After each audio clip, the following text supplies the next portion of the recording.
Hello and welcome to this session of Capacity LATAM, Cybersecurity, Meeting and the Emerging Threats of the Pandemic Age. Before we begin, I'd like to thank our session sponsor Nexusguard for helping to make this session and the event possible. We're joined by a great set of speakers today, including our moderator, Jordan Ray Kelly, who's a Managing Director and Head of Cybersecurity for the Americas at FTI Consulting. Over to you, Jordan. Thank you, James. Really looking forward to today's discussion. As you said, I am a Senior Managing Director at FTI Consulting, and I'm also the head of the Americas region for our cybersecurity team. I joined FTI after about a dozen years at the US's Federal Bureau of Investigation, where I spent my career working on cyber intrusions, followed by 2 years at the White House as the Director for Cyber Incident Response on the National Security Council. I'm going to turn it over now to Alex to give a brief introduction of himself. Very good. Thank you very much.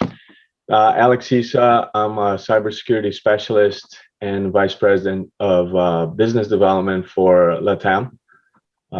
And I've been in the telecom industry for 25 years. And then I switched over to security and specifically DDoS the last 6 years. Glad to be here. Thank you.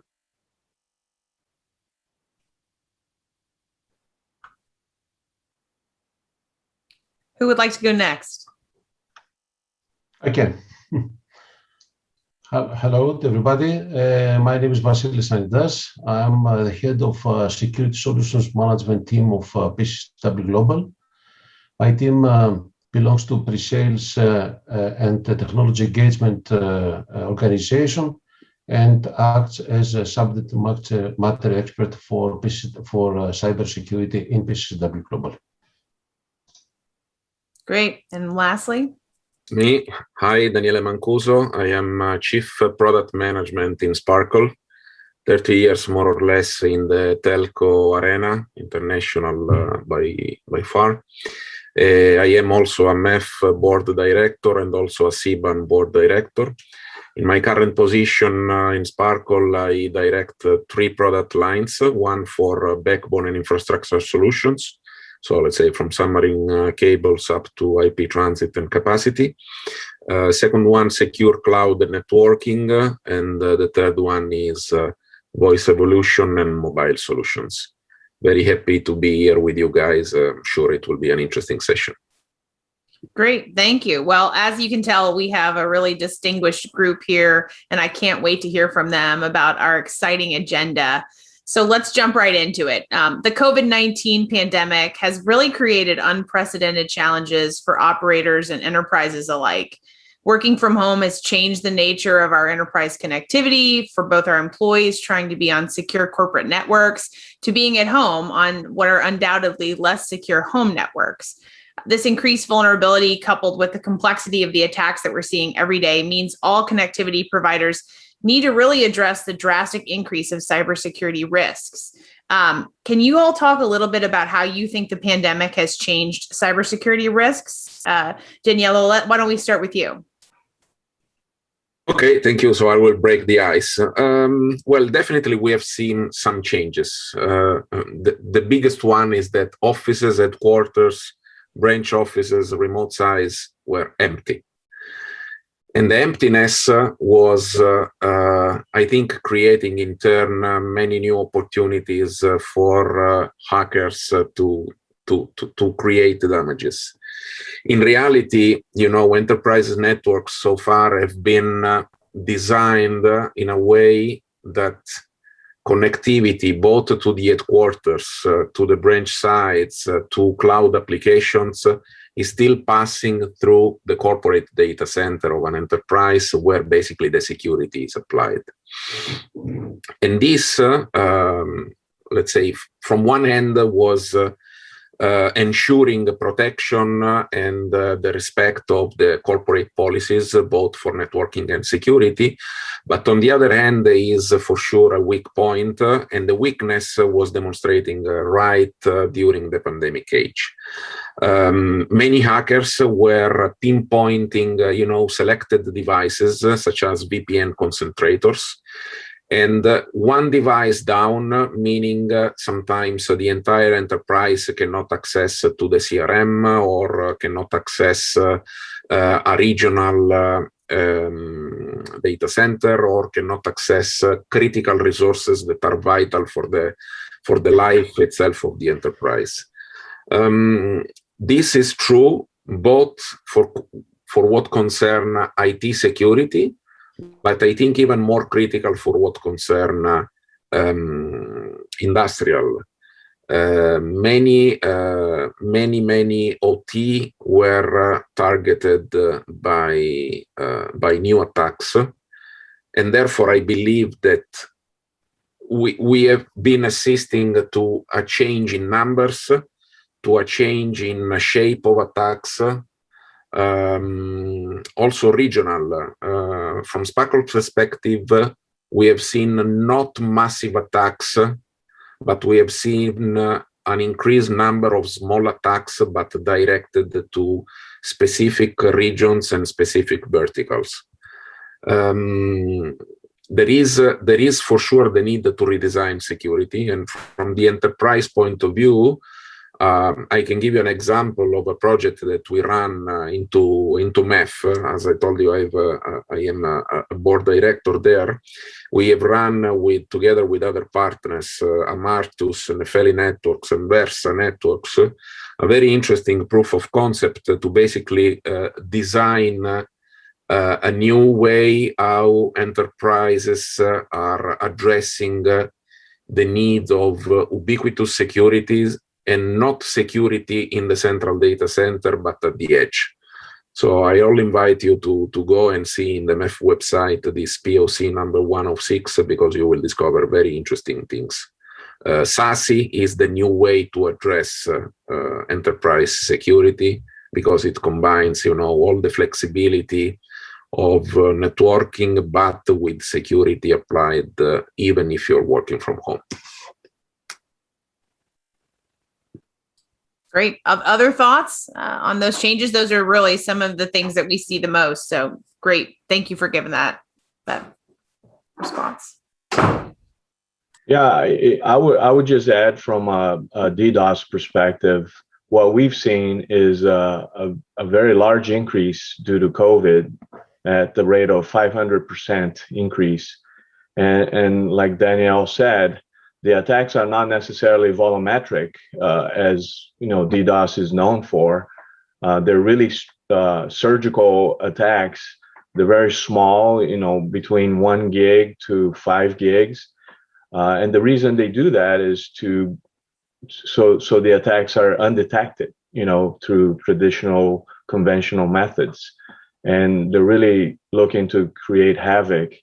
And one of the things we saw with COVID is, as Danielle mentioned, a lot of people are working from home. So the threat landscape has really broadened, and IT teams were really not prepared. So I agree with him. SASE is definitely a very important move for telcos, especially. But a lot of folks were not only working from home, but they were also playing more games, having more entertainment at home. And with that, all the attacks that used to go to an office or a data center now are more directed towards the consumers, to the workers from home. And with that, there's an impact on ISPs or telcos, if you will. Great.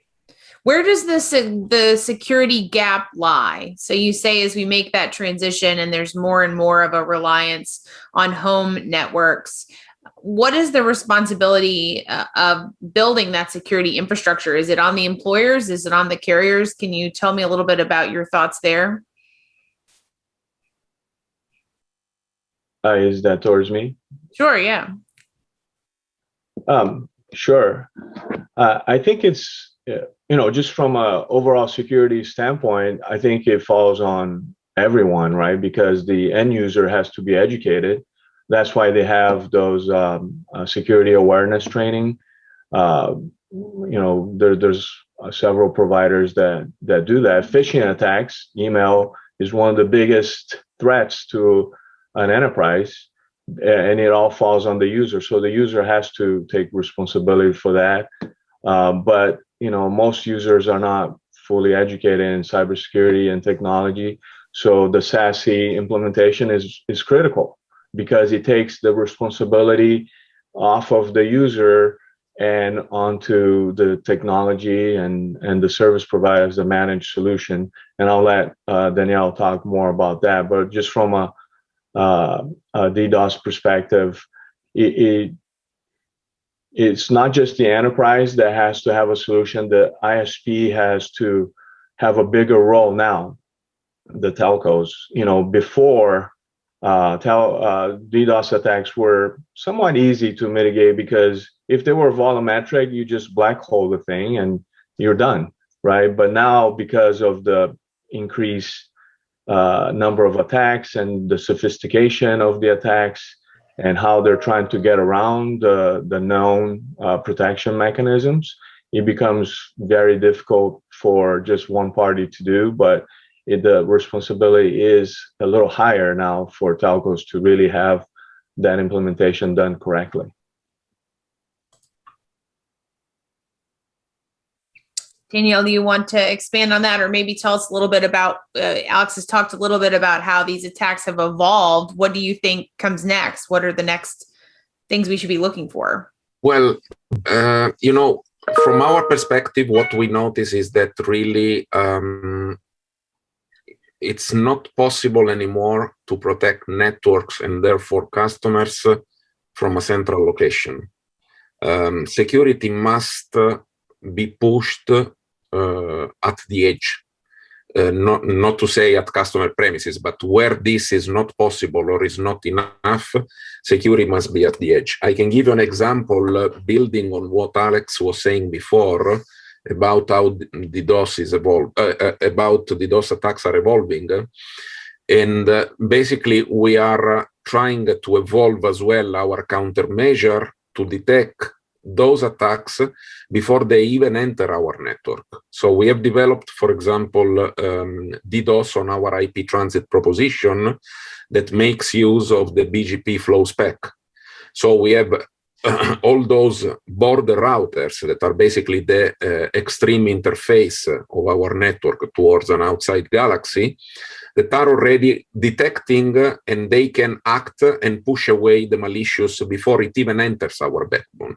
Because, of course, we don't want even to cooperate with the attackers, because we are like the man in the middle, especially Sparkle, that is an international carrier. Sparkle can be used as a mean to transport those large amount of packets that represents attacks either to an enterprise or to an ISP. So if Sparkle can guarantee our end customers or the end customer of our customers to be protected at our border, definitely this is something that is big added value. So again, this is the way we cope with the evolution of the attacks. We apply countermeasures.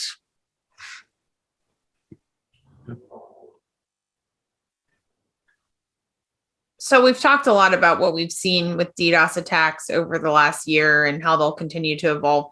For people who might not be familiar with DDoS attacks, and you've given a few examples, can we hear a little bit more about what impacts these attacks have on carriers and their customers? What happens when one of these happens at the carrier level and at the customer level, and what kind of loss is really the risk here? Open to anyone. Again, answer. May? Sure. Open to anyone, okay. Yes. Yeah. Okay. Sorry. So I think that the impact of DDoS attacks are more or less the same for carriers and their customers as well. However, an attack on a service provider that provides service to multiple end customers can cause collateral damage to many customers using a specific service. Generally speaking, the impact refers to obvious factors like revenue, time, brand reputation, clients, that can be lost in the event of a DDoS attack. The customer trust and confidence can be considered as for our perspective, as the single most damaging effect on business. Depending on the severity of an attack, resources and services could be offline for a lot of hours. Alex is very familiar with this one, multiply days or even a week. During an attack, no employees are able to access network resources. Students during the pandemic, coronavirus pandemic, have not access to the e-learning platforms and university platforms. And in the case of the web services, running e-commerce sites or e-shop sites, no consumers will be able to purchase products. So you can imagine that the importance of the DDoS impact and the effect during the coronavirus pandemic is crucial, is very important. Moreover, the growth of the Internet of Things IoT devices, opens up a larger variety of devices to potential attacks, such as cars, sensors, fridges, cameras, POS, and many other devices. PCCW Global is a technology company, improves the family of anti-DDoS services in order to provide a full range of DDoS protection. Moreover, we expand or we try to expand the attack mitigation capacity and the regional coverage of our global network of around 25 scrubbing centers globally that currently provides more than or close to 10 terabytes maximum attack mitigation. Moreover, PCCW Global is a first-tier IP transit provider globally with more than 14 terabytes backbone capacity covering all geographical regions. This footprint enables us to absorb attack traffic effectively. Utilizing industry-leading DDoS protection technology and global scrubbing centers, our services give various organizations like enterprises, but also other carriers or other ISPs, the widest security coverage, the most accurate detection, and the shortest time to protect against today's most dynamic, evolving DDoS attacks. However, due to the pandemic and all this new challenging environment, the DDoS attack, and not only, will be a serious concern, not only for the previous year, but also for the rest years. Great. Thank you so much. Well, I can add on Vasilis about the impact. It depends the vertical target. Of course, if you take the carrier as an enterprise itself, if the attack is to one of our servers in the data center, so one of our network elements, that can have, I would say, either a business critical impact in terms of, discontinuing the service of our CRM or network inventory, or it can have a severe business impact in terms of partializing or disconnecting part of our network infrastructures. But when we speak about customer, if you consider, for example, the vertical of oil and gas, when you sell capacity or IP services to one of these customers and DDoS attack is targeting one of their industrial plants, then the damage can be much more critical in terms even of human lives. Consider, for example, one of the customers we serve is having oil platform spread along the Mediterranean. If one of the sensors is targeted and malfunction and does not report maybe increase of pressure, this could easily cause an explosion. And considering an oil platform in the middle of the sea, I don't know what the consequence can be. So again, we should distinguish between IT security and OT security. We need to implement specific skills and specific platforms, and definitely the damage that an attack can provoke on the service provider, on the enterprise, must be measured against the real business of that enterprise. So that's my 2 cents on this. That's really helpful, and it to get to that point, and obviously an explosion, a potential physical danger is something that we think about every day when we worry about DDoS attacks. I was working in the United States government in 2016. Many will remember the attack against the domain name service provider DYN, or some people say DYN, and this was perpetrated by the Mirai botnet, whose code had been released online.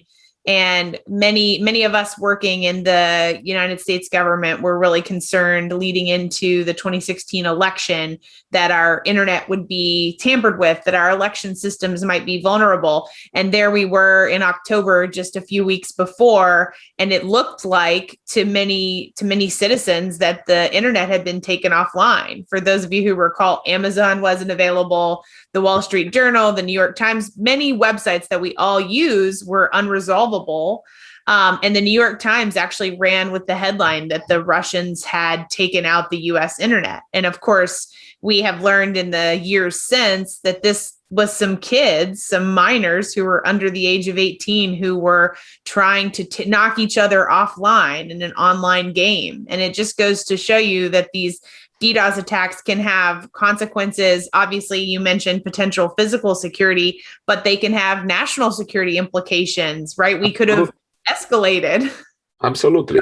But building on top of what you are saying, on 2020, I think we experienced the Lazarus Bear Armada. Now, those are a group of, let's call them terrorists, because they are basically using DDoS to extort bitcoins to the organization that they target. Mm-hmm.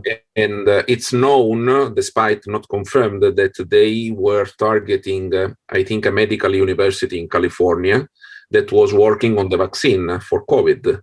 And they were seriously impacted by this kind of perpetrated attacks. And, you know, those are not anymore kids or nerds that want to show their power. Those are very well organized, again, terror organization, very well financed sometimes, that are targeting specific verticals on which they know that the damage they can cause is definitely bigger than the ransom they are asking for. The one other example of that is in March, right as COVID was being publicly, globally announced, the Department of Health, and Jordan, you can correct me here, but it was announced that the Department of Health and Health Services was attacked by a DDoS attack because people were going to their website, dhs.gov, to get more information, more details. People were starting to panic a little bit, so they wanted to get information, but the site was down because of DDoS. And I agree with you, Danielle. It is organized crime. It could be state, enemies, or who knows. But this is, it can be very dangerous. Actually, they don't have any.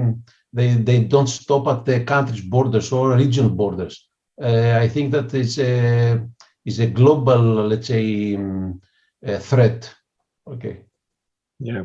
Yeah. As we're dealing with this global pandemic, we have this epidemic of these DDoS attacks, and they are such a simple tool that can be really deployed by an individual, although they are often deployed by groups, and can have massive consequences. And I think that are normally, people are thinking of ransomware attacks or fraud on their identity, but these DDoS attacks are really something that should be in everybody's mind, that this is a potential risk, because not being able to get access to information you need can be an international crisis. In fact, I mean, what we see, and I'm connecting to what Vasilis was saying before about the IoT. Today, the real threat is that the DDoS attacks are being sent through reflection and amplification by all those $1 devices that are constantly connected to the internet. Because if you think that a sensor or a wearable that costs $1 in the retail market, the cost of production is probably few cents, there is definitely no space to embed security there, no economical or financial space to embed security there.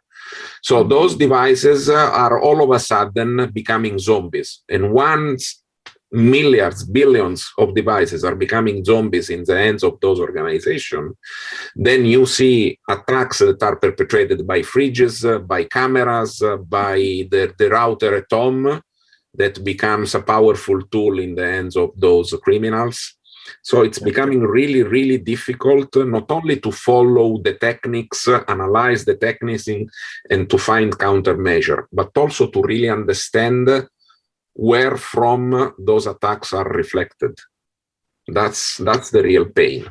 And I think that the ongoing rollout of 5G technologies in different countries and regions has already accelerated the growth of Internet of Things and all these smart devices around the world, making all of them, as Daniel mentioned, available for botnet armies to launch attacks on a massive scale. So another point is the 5G rollout in many, many countries. Yeah. And Danielle, you mentioned a little bit about moving security. Can I hear from others about what are the challenges in launching better cybersecurity, and how can we overcome those to help us ward off these DDoS attacks? We've really talked a lot about the threat and the risks, but what do we do? Well, I can share a little bit. Yeah, so so Nexusguard has a fully managed solution for telcos, for CSPs, and working with telcos around the world. What we're finding is that, number one, they tend to buy it as a technical asset, right? So the technical teams are looking at this, but one of the challenges that we see is that traditional telco companies are not used to selling security like the security firms sell, right? So they're there's especially the smaller ones. They really are accustomed to selling bandwidth and connectivity, those kind of things, but not security. So there's a little bit of a challenge there to get them up to speed and get them familiarized with selling the value proposition of security. And then on the product side, how do you monetize this? How do you make this from a threat or a defense mechanism to a product that you can actually sell? And we still see a lot of telcos offering DDoS as part of what they have to do. They feel an obligation to just provide protection, but a lot of telcos are not really taking advantage of this and saying, I need to productize and somehow monetize this, because DDoS attacks are not free. The guys here can tell you it's very expensive to have a global scrubbing capacity like the gentleman represented here. So, those are the things that I think can be challenges. All right, well, let's talk a little bit about security generally. I'd love to hear from you all about, what do you wish that customers knew about security? When you think about the risks that are out there, when your friends and family say, what should I be worried about? What do you tell them?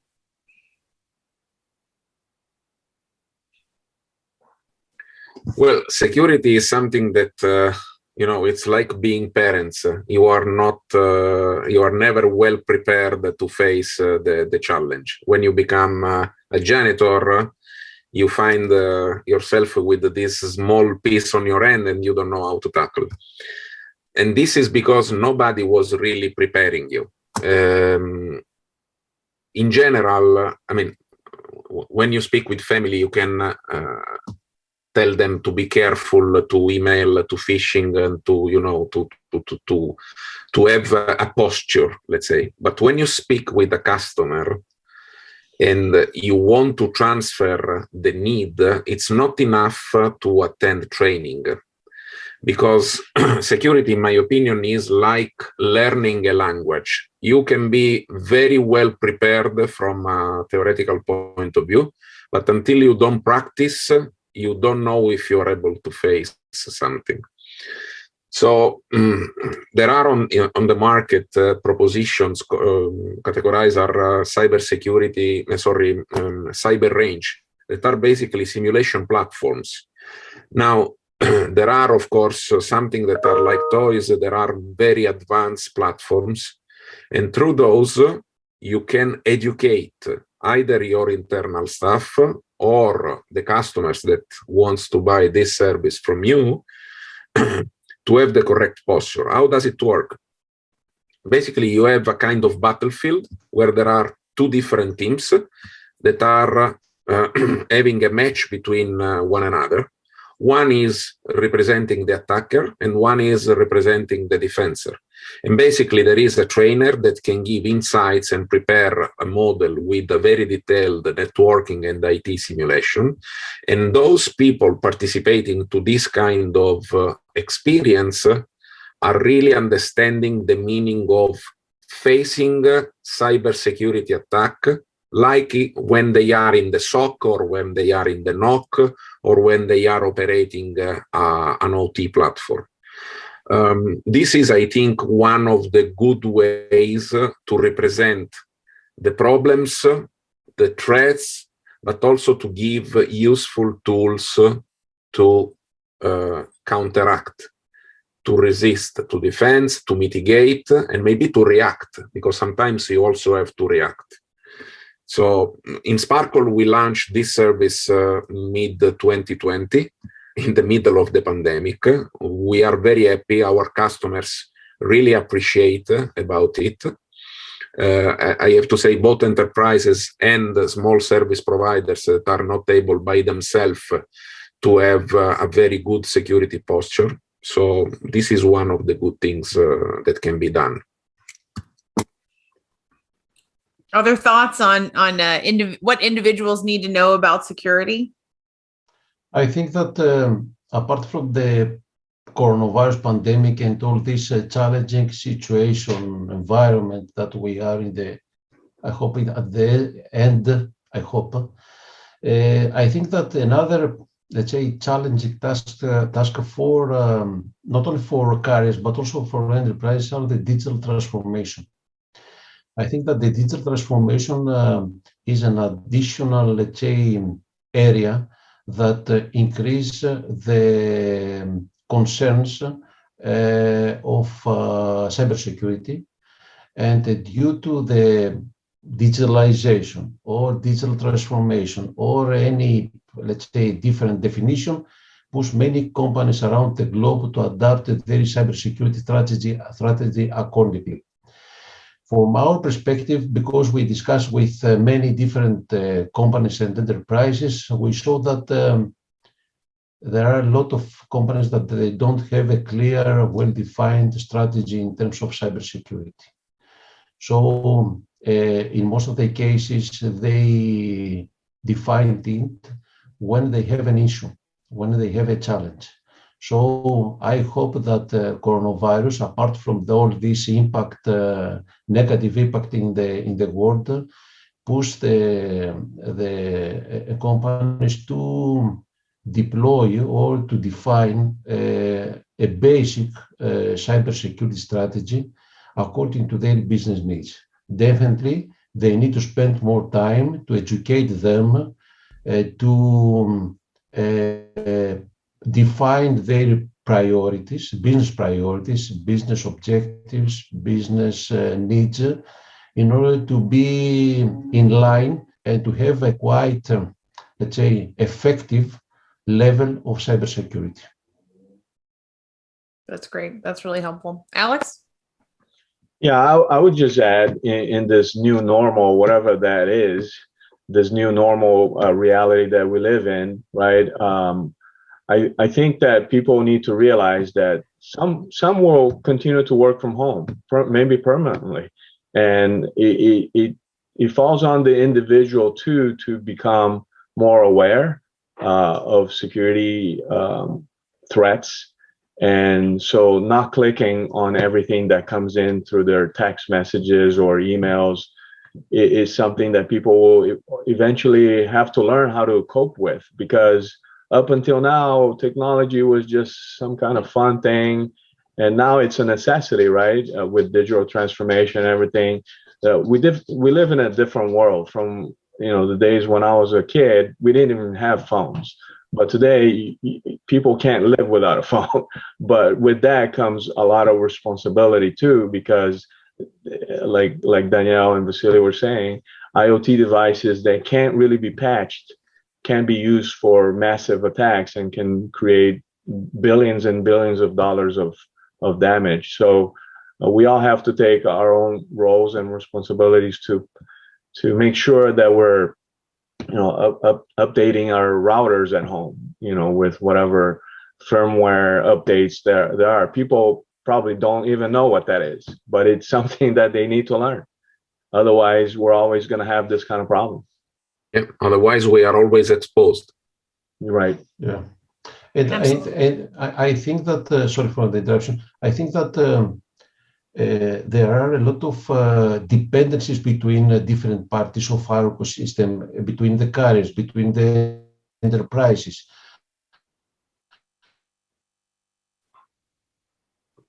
Oh, I think you might be frozen. And all stuff. Our organizations operate in a, let's say, a global. The connected device, as we discussed, are expected to reach, I don't know, 27, 28 billion by 2021 globally, driven by various market trends. We talk about 5G, for Internet of Things, smart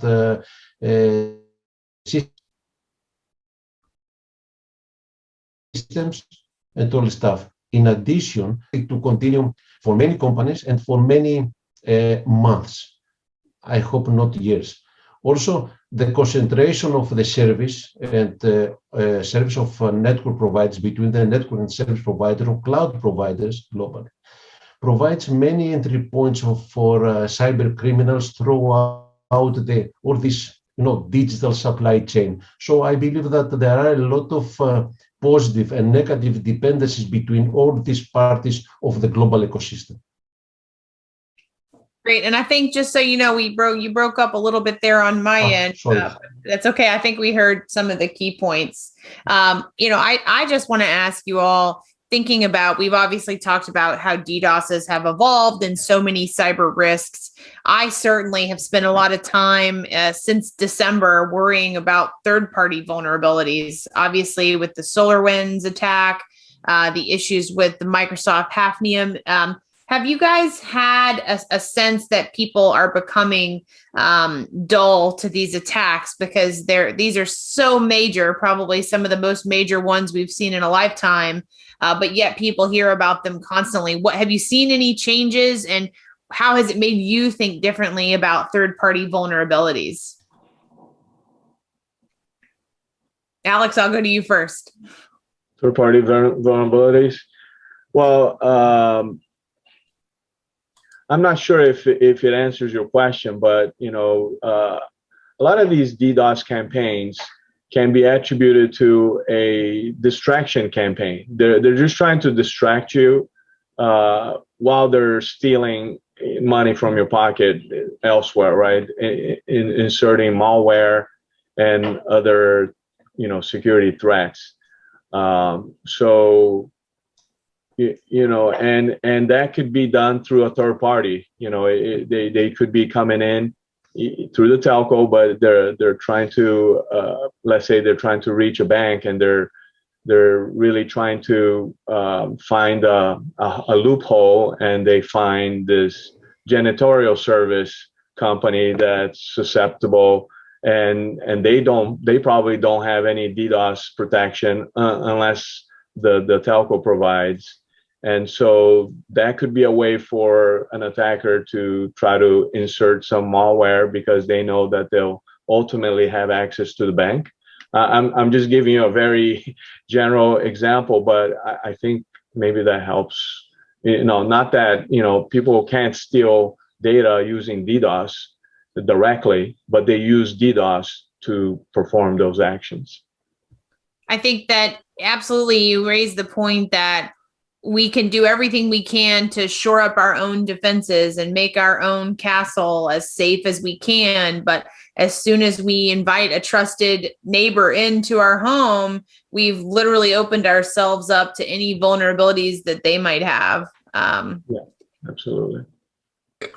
I think you touch one point with the right word, trusted neighbor. Basically, if we analyze the statistics last year, we might easily discover that even more than 70% of attacks that determine the fact that records were exposed are coming through the supply chain, independently from the fact that we are talking about a service provider, a carrier, or a generic enterprise. So what can we do? First of all, we need to really understand, we like it or not, and implement the zero trust methodology.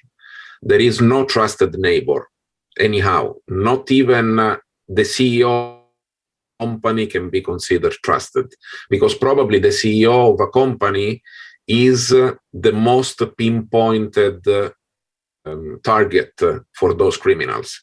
So it's much easier that the attack will come from the smartphone of the CEO than rather by a human mistake or the smartphone of the simple employee, first of all.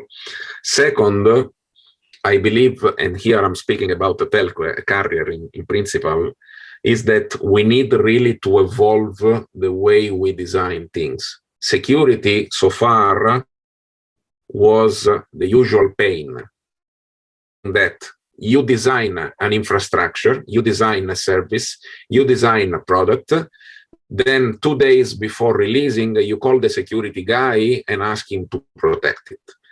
It cannot work like this anymore. Security must be by design. So when I design a product in Sparkle, being a connectivity product or a security-focused product, the security product manager, together the chief of security, is on board from day zero, because they need to contribute and make sure that things are designed with the zero trust, etc., etc., etc. There is no other way. Absolutely. And I don't know if you pay attention, also my dog was yeah, he agrees. Confirming. Vote of confidence. Well, we only have a few minutes left. Why don't each of us share what we think that will happen with cybersecurity threats in 2021? And I'll start by saying that as the new normal, a few people have said, as we begin to head back into the office, I am most worried about this hybrid model of people not knowing exactly where their employees are. Are they in the office, out of the office? I think we will have the global challenges of reintegrating our staff, having them retake on a mindset of security is definitely something that concerns me. But most of all, I am continuing to be concerned by these terrorist and nation state threats that have continued to victimize companies and individuals around the globe. And so I think 2021 will be a really interesting year when it comes to cybersecurity. We have even seen in the last 24 hours, a very common VPN was compromised by the Chinese. So I think we are going to have to stay on our toes in 2021. But really interested to hear what you all are thinking about for this year. Over to you guys. I'll just add, just from a DDoS provider's perspective, that we are seeing an increase and a tremendous thing. I think I mentioned 500% increase in DDoS, the number of DDoS attacks. The size is not, and I'll repeat this, the size is not very volumetric per se, for, what we know to be volumetric, but they're still hitting over 100 to 100 gigs in size. But the thing that concerns me, and the two gentlemen already mentioned this, there are more IoT devices. There are more. The threat landscape is much wider now. There's a lot more devices every day popping up that can launch attacks that a single provider is never going to be able to squash these attacks. They're coming in many different forms. They're getting very sophisticated.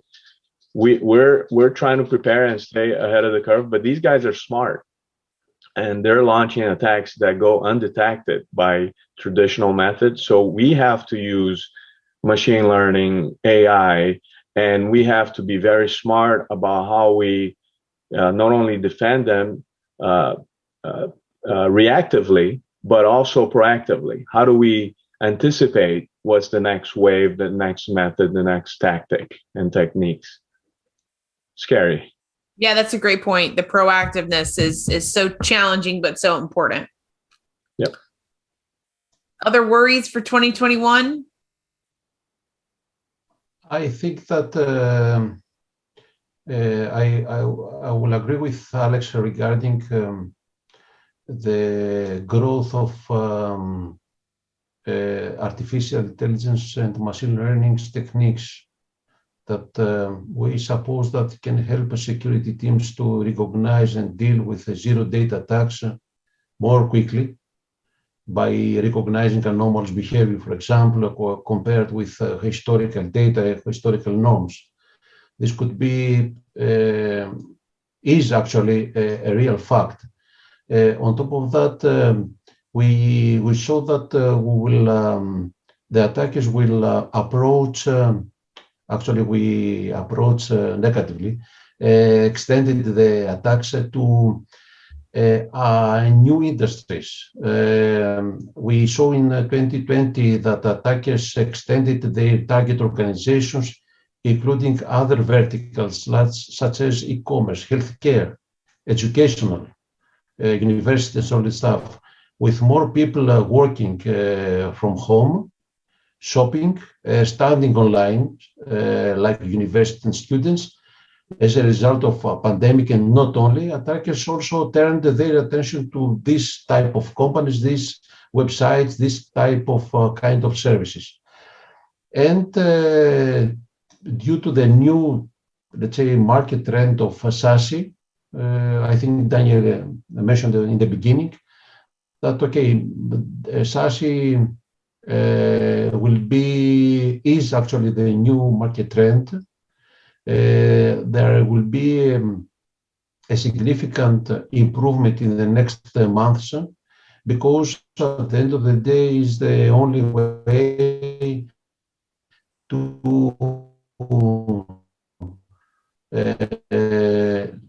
minimize the gap. We have the SD1 with significant security issues and concerns.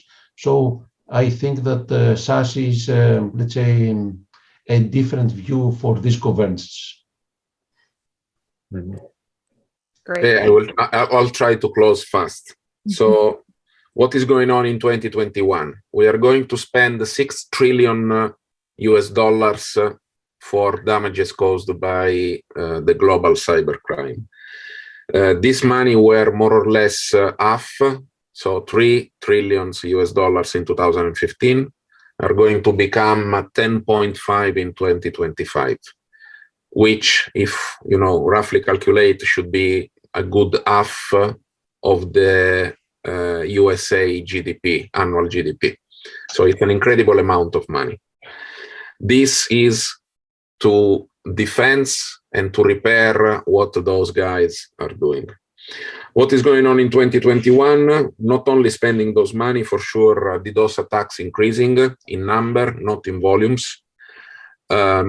Enterprising spending a lot of money, not just in security, but to redesign their enterprise networks, because we know that people are at home and will stay at home. Also, new state agreements are being ratified that are basically institutionalizing the home working. So SASE will become the new new desirable object that all the enterprises wants to buy, either by themselves or through service providers like us. Security needs to be pushed to the edge, so SASE will be implemented mostly at the edge in the public cloud, and therefore needs to run in infrastructure that are designed to consume very low power and to be efficient in terms of workload. NFV can be a road. We are experimenting on a new NFV called LeanFV, developed by Nefeli Networks, that can give a boost to SASE implementation and to SASE decentralization. I agree with Vasilis that e-commerce and home delivery companies will be even more targeted, because working from home, they are services that are more accessed by the people at home, and therefore we will see them scaling, unfortunately, the top 10 of the verticals that are affected. Yeah.